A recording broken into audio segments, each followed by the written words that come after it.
আজ দুদিন ধরে কিছু খাইনি মহারাজ, কিছু সাহায্য করুন। এটা কি করে সম্ভব গোপাল? তুমি তো কম রোজগার করনি, কোথায় গেল সেই সব অর্থ? বিশ্বাস করুন মহারাজ, কিভাবে যেন সব অর্থ আমার কাছ থেকে চলে গেল। ও গোপালকে এই অবস্থায় যে দেখবো সেটা ভাবতেও পারিনি। ইস, আমার কতদিনের মনোবাসনা আজ পূর্ণ হচ্ছে। বাবারি, ভাবা যায়? তোমার অর্থ তুমি বাজে খরচ করেছো, আর কি করবে? আমি চাইছি না মহারাজ, কিন্তু তবুও খরচ হয়ে যাচ্ছে। এটা কি সম্ভব গোপাল? তুমি চাইছো না অথচ তোমার জমানো অর্থ তোমার হাত দিয়ে খরচ হয়ে যাচ্ছে। এইরকম নির্ভেজাল গাল গল্প দেয়া কবে থেকে শিখলে গোপাল? ফাড়ামো বাদ দিয়ে এখন থেকে ফাজলামো শিখেছো? বাবা বাবা বাবা! গোপাল কোনো বিপদের মধ্যে পড়েছে, নইলে গোপাল তো মিতব্যয়ী, কোনো বাজে খরচ করে না। মহারাজ, আমি আপনাকে গোপালের পেছনে আর কোনো অর্থ ব্যয় করতে করজোরে নিষেধ করছি। আমারও তাই মত মহারাজ, দয়া করে আপনি আর একটি মোহরও দেবেন না। আমারও তাই মত। গোপালকে আর কোনো অর্থ দেওয়া মানে ফসে ঘি ঢালা। কি হে বিজ্ঞানী, তোমার কি মত? আমার একটাই কথা বলার আছে মহারাজ, গোপাল তো মিতব্যয়ী, ও কোনো বাজে খরচ করে না। তাহলে আজ গোপালের এই অবস্থা কেন? গোপালের জীবনে কি এমন ঘটনা ঘটলো যাতে গোপাল এই অবস্থায় নেমে এলো? মতিভ্রম বলে একটা কথা আছে, জানো তো বিজ্ঞানী? দূর করে দিন মহারাজ, দূর করে দিন।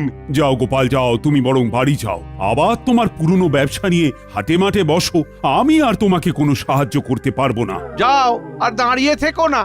তাহলে আপনি আর সাহায্য করবেন না? না গোপাল, আমার সব সভাসদেরাই তোমাকে সাহায্য করার বিরুদ্ধে। আমি তাদের বিরুদ্ধে গিয়ে তোমাকে তো সাহায্য করতে পারবো না। আপদ গেল। দিদি দিদি গো, এইটুকু নাও, কিছুদিন চালাও, এর মধ্যে দেখবে গোপাল দাদা ঠিক দাঁড়িয়ে যাবে। এই মোহর কটা রাখো, কাজে দেবে। কোথা থেকে কি হলো? কিচ্ছু বুঝতে পারছি না পুটির মা। একটা মানুষ রাতারাতি এইরকম ভাবে বদলে যায়। দিদা, আমি বলছি দেখো, গোপাল দাদু আবার ঠিক আগের মতো হয়ে যাবে। গোপাল দাদুকে দেখে আমাদের খুব কষ্ট হচ্ছে দিদা। সেই দিন দেখি ঢিল মেরে গাছ থেকে আম পেড়ে খাচ্ছে, আমাদের দিকে চোখ পড়তেই বলে খুব খিদে পেয়েছে তাই খাচ্ছি। ইস, এই দিনটাও দেখতে হচ্ছে আমায়। দিদি, গোপাল দাদা এখন কোথায়? রাজসভায় গেছে, দেখা যাক মহারাজ কিছু সাহায্য করতে পারেন কিনা।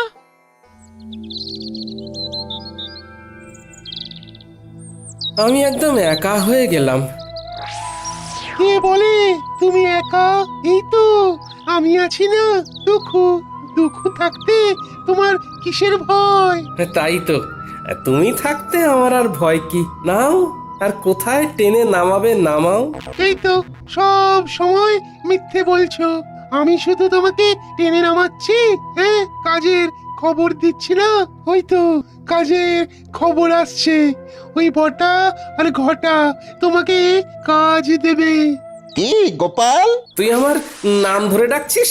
নাম ধরে ডাকছে বলে কি এমন মহাভারত অশুদ্ধ হচ্ছে শুনি? হ্যাঁ, শোনো, সেই দিন গেছে, হ্যাঁ, আর তুমি এখন একটা সাধারণ লোক। তোমার সম্মান প্রতিপত্তি সব চলে গেছে, দয়ায় বেঁচে আছো। একটা কাজ করবে, আমাদের বাড়ির চারপাশটায় কাল ভালো করে জঙ্গল সাফ করে দিলে দুটো মোহর পাবে। বলো করবে কিনা বলো? বলে দাও করবে। করব। তাহলে কাল সকালে ভোর ভোর চলে এসো, খাবার নিয়ে আসবে, খোরাকি দিতে পারবো না। কি গোপাল, ঠিক আছে তো? এই কাজটা ভালো করে করলে তোমাকে আবার একটা কাজ দেব, ঠিক আছে? আরে সেলাম করো, সেলাম করো, বলো ঠিক আছে প্রভু, বলো ঠিক আছে প্রভু। যাও গোপাল, ঘরে যাও। কাজ কিন্তু একদম ঝকঝকে করে করতে হবে, ময়লা থাকলে কোনো মোহর পাবে না। বুঝেছো? বুঝেছি।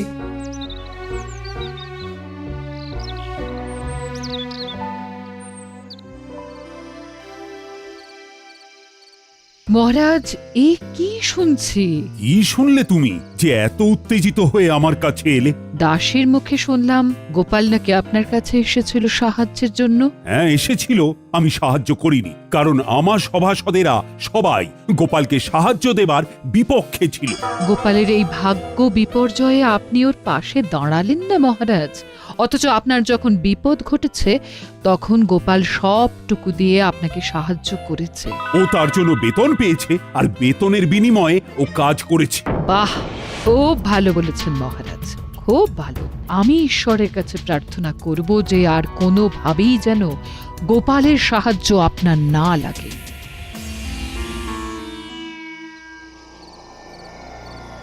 এতদিনে একটা ঠিকঠাক কাজ হয়েছে। ওহ, তোমার তুলনা নেই রাজ্যতীষী, তোমার তুলনা নেই। জ্যোতিষ মতে গোপালের এখন 7.5 চলছে, মানে কায়দা করে ওর জীবনে দুঃখটাকে এনে দিতে হবে। এ এখন লম্বা চলবে, লম্বা চলবে। কৃষ্ণনগরে গোপালের সম্মান নষ্ট হবে। কতজন কত চেষ্টা করেছে, কিন্তু তুমি যা করেছো তা আমি কোনোদিনও ভুলবো না। এবার আপনি আমাকে দেখবেন, আমি আপনাকে দেখেছি। গোপালকে চিরকালের মতো সরিয়ে দিয়েছি। এবার মহারাজ একা হয়ে গেছে, তখন গোপাল ছিল, এখন গোপাল নেই। এখন দুহাতে লুটে পুটে খাবো, কেউ বলার নেই। চলো বাজারে যাই, মোহর দ্বিগুণ করে আসি। বাজারে এত রাতে? আরে রাতের বাজারই তো আসল বাজার। চলো একটা মোহর নিয়ে চলো। বাজারে আবার এসব হয় নাকি? আরে বাজারে একটা জায়গা আছে, সেখানে একটা কল আছে।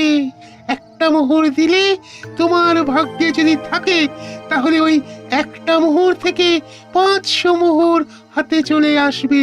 এই একটা কল, নাম হলো গেঁড়া কল। সত্যি বলছো?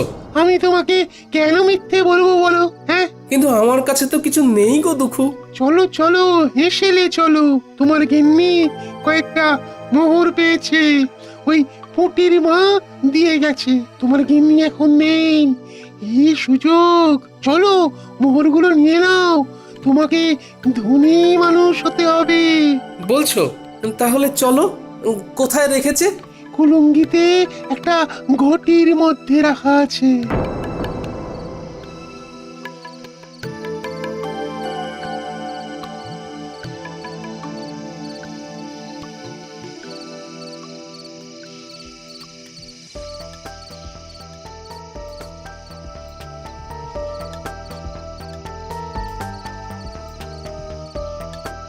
রান্নাঘরে মিনুর বাবাকে যেন যেতে দেখলাম।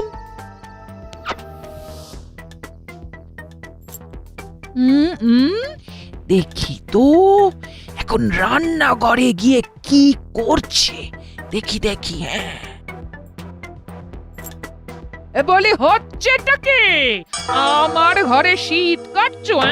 আমি যেটা বলছি সেইটা বলো।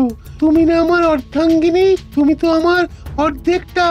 তুমি না আমার অর্ধাঙ্গিনী, তুমি তো অর্ধেকটা গো। এই থামো থামো, আমি কোথায় খাবার জোগাড় করতে হিমশিম কাটছি আর তুমি আমার সঞ্চয় শীত কাটছো? শোনো, আমি হলাম গিয়ে তোমার গিন্নি, আমাকে ভুজুং ভাজুং দেওয়া অত সহজ নয়। দেখি দেখি গিন্নি, এইভাবে কেউ পরনের কাপড় নিয়ে টানাটানি করে? আমি তো বিকচ্ছ হয়ে যাব, আমার কাছা খুলে যাবে গিন্নি। আমার চোখকে ফাঁকি দেওয়া? ওরে বাবা, কি দজ্জাল গিন্নি গো তোমার। হ্যাঁ, ট্যাঙ্ক থেকে ঠিক বার করে নিল। দুঃখু, আমি কি বলেছিলাম? এখান থেকে চলো এখন। হ্যাঁ হ্যাঁ হ্যাঁ, চলো চলো। আমার এই সব একদম ভালো লাগে না। চলো চলো বাইরে চলো। বলি কোথায় যাওয়া হচ্ছে শুনি? বলো যেদিকে দু চোখ যায়। যেদিকে দু চোখ যায়? চলো, ছোট ছোট ছোট ছোট। এই শোনো শোনো বলছি। যা, এই চলে গেল। এ আমার কি সর্বনাশ হলো। কি হলো গোপাল বউ? গোপাল এরকম ঊর্ধ্বশ্বাসে ছুটে কোথায় গেল? আমার কপাল পুড়েছে, কি যে হলো বুঝতে পারছি না। ভালো মানুষটা যে এরকম কিভাবে বিগড়ে যাবে সেটা ভাবতে পারিনি। দেখো গোপাল বউ, দুঃখ করো না, আমরা সবাই আছি সাথে, জড়িয়ে আছি হাতে হাতে। গোপাল আবার তুলবে মাথা, যেন বৃথা হবে না আমার কথা। এই নাও গোপাল বউ, এই মুহূর্তে গোপালের কোনো কাজ নেই, তোমাদের চলবে কি করে? আমি আর বিজ্ঞানী মিলে দিলাম কিছু অর্থ, আমাদের প্রার্থনা হবে না কো ব্যর্থ। ও দুঃখু, আছো তো? আছি মানে একেবারে লেপ্টে আছি। তোমার ঘর থেকে এ জন্মে আর নামবো না। ওই যে মোহর দ্বিগুণ হবার কলটার কথা বলেছিলে, সেখানে কি করে যাব? হাত তো একদম খালি। একটা জায়গা আছে, চলো সেখানে যাই। তোমার একটা কিছু তো ব্যবস্থা করতে হবে, নইলে খরচা করবে কি করে? চলো চলো চলো, সোজা চলো, একদম নাক বরাবর।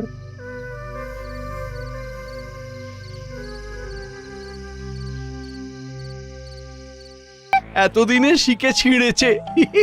গোপাল বিদায় হয়েছে চিরতরে। এই গোপাল চিরতরে বিদায় কি করে কি করে? কালো জাদু জানো? জাদু?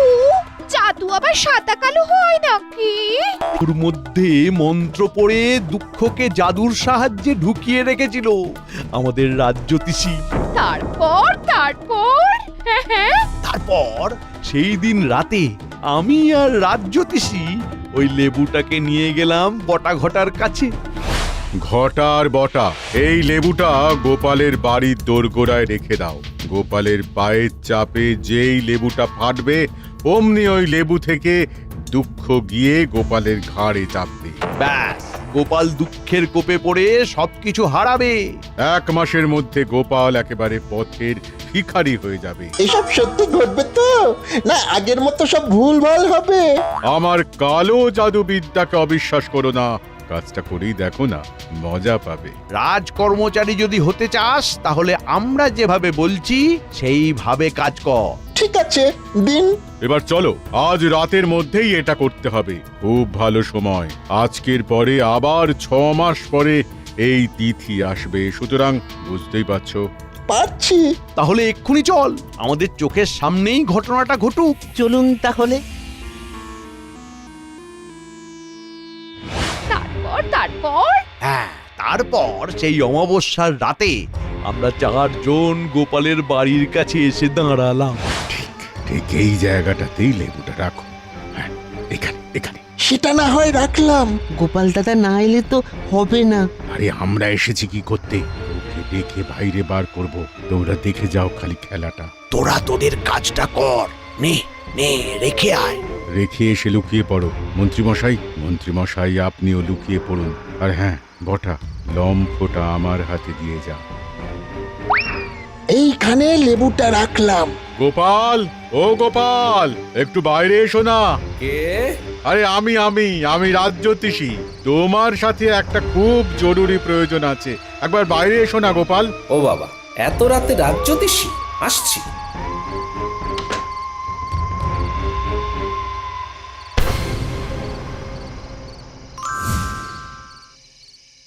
ব্যাস, সেই দিন থেকে 1 সপ্তাহের মধ্যে গোপাল পুরো শেষ। আর গোপালের শেষ মানে আমার শুরু। এবার দেখো কিভাবে আমার সঞ্চয় বৃদ্ধি করব। প্রথমেই তোমাকে 7 নলি একটা হার দেব, বুঝেছো? সত্যি বলছো?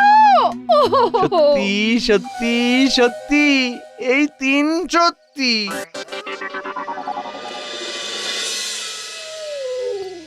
ওই দেখো গোপাল, একটা পাথর পড়ে আছে, দেখতে পাচ্ছো?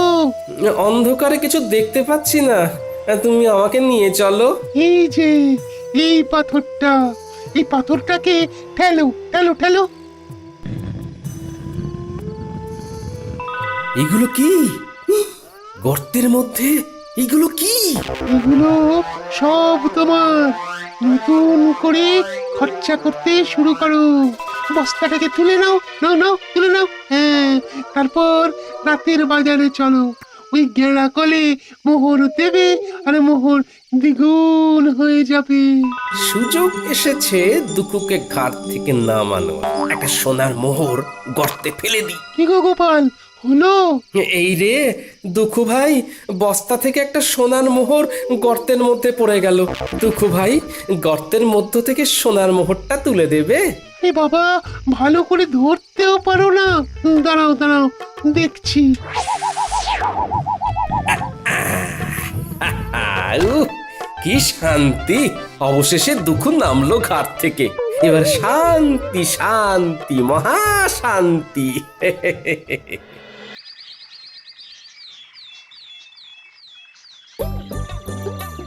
এই ঘটা, ওই দেখ গোপাল দাদা নাতি নাতনিদের নিয়ে বাজার করতে এসেছে। ওর তো আমাদের বাড়ির জঞ্জাল পরিষ্কার করার কথা ছিল। তাই তো, চল দেখি। কিরে পুঁটি, ন্যাপলা, গুলটে, আমার বানর সেনা, বল এই ইলিশ মাছটা নিয়ে নি। হ্যাঁ হ্যাঁ, নিয়ে নাও গোপাল দাদু। আজ শুধু ইলিশ দিয়েই ভাত খাবো। ইলিশের নানা পদ, ভাপা ইলিশ, সর্ষে ইলিশ, ইলিশের পাতুরি। কি গোপাল, তোমাকে না বলেছিলাম আজ আমাদের বাড়ির চারধারের জঙ্গলগুলো সাফ করে দিতে? শোনো বটা ঘটা, আমার ঘরের নালাটা জঞ্জালে জমে গিয়েছে। একটু ঝাঁটা কোদাল দিয়ে পরিষ্কার করে দিও, কেমন? তোমাদের 3টে করে সোনার মোহর দেব। তাড়াতাড়ি এসো কিন্তু, নইলে অন্য কাউকে দিয়ে করিয়ে নেব।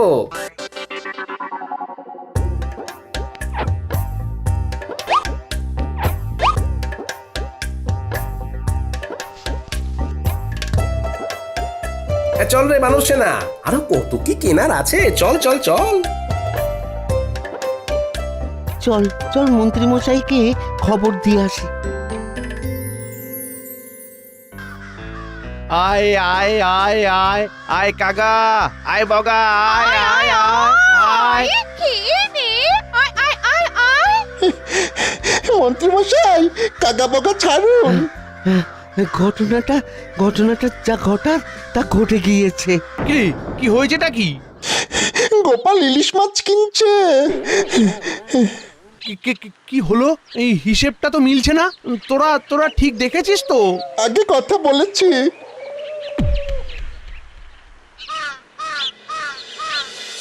এই তো, আবার তোমাকে নিজের জায়গায় দেখতে পেয়ে খুব ভালো লাগছে। তা কি হয়েছিল গোপাল? বুদ্ধিতে এর কোনো ব্যাখ্যা নেই বিজ্ঞানী। একদিন রাতে রাজ্যোতিষীর গলার আওয়াজ শুনে ঘুম থেকে উঠে বাইরে বেরোতেই পায়ের নিচে একটা লেবু পড়ে গেল। আর সাথে সাথে আমার ঘাড়ে একটা ভারী কি যেন একটা এসে বসে পড়লো। তারপর আর কিচ্ছু জানি না, বুঝলে? এখন কেমন লাগছে ঘাড়? হালকা ফাঁকা, নাইকো ভার। আরে কাল রাতে ঘাড় থেকে দুঃখুকে নামিয়ে দিলাম, ব্যাস। বিষয়টা একটু খুলে বলো তো গোপাল। বলছি।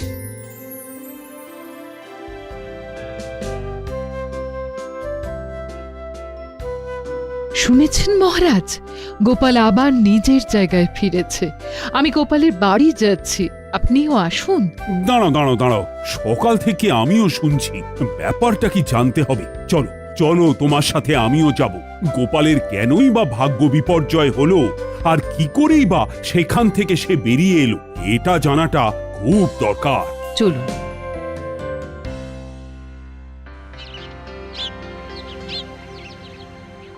এবার বুঝলে তো?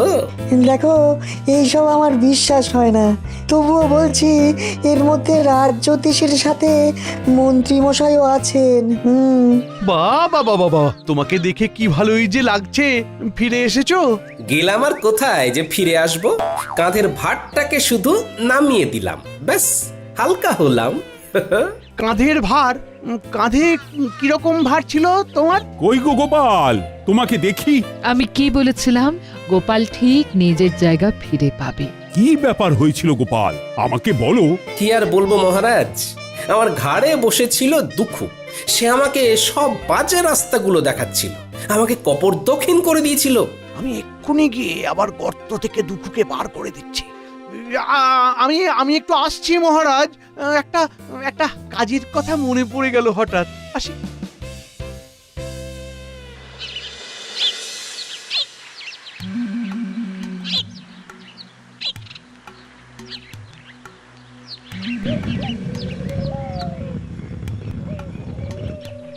তুমি কে গো? আমি এই রাজ্যের মন্ত্রী দুঃখু, আমার ভাই। যাও যাও, আবার গিয়ে গোপালের ঘাড়ে চাপো, ওকে আবার সর্বশ্রান্ত করে দাও। তুমি ওকে এত উপকার করলে, ও তোমার ক্ষতি করলো দুঃখু। না, গোপালের কাছে আর যাব না, ও বড় ভয়ঙ্কর। তার চেয়ে তুমি বরং খুব ভালো। তুমি আমাকে মুক্ত করেছো, যে মুক্তি দেয় তাকে কি ছেড়ে যেতে হয়? হ্যাঁ, আজ থেকে আমি তোমার কাছে থাকবো। হ্যাঁ। বলো কি? না না না না দুঃখু, না না না।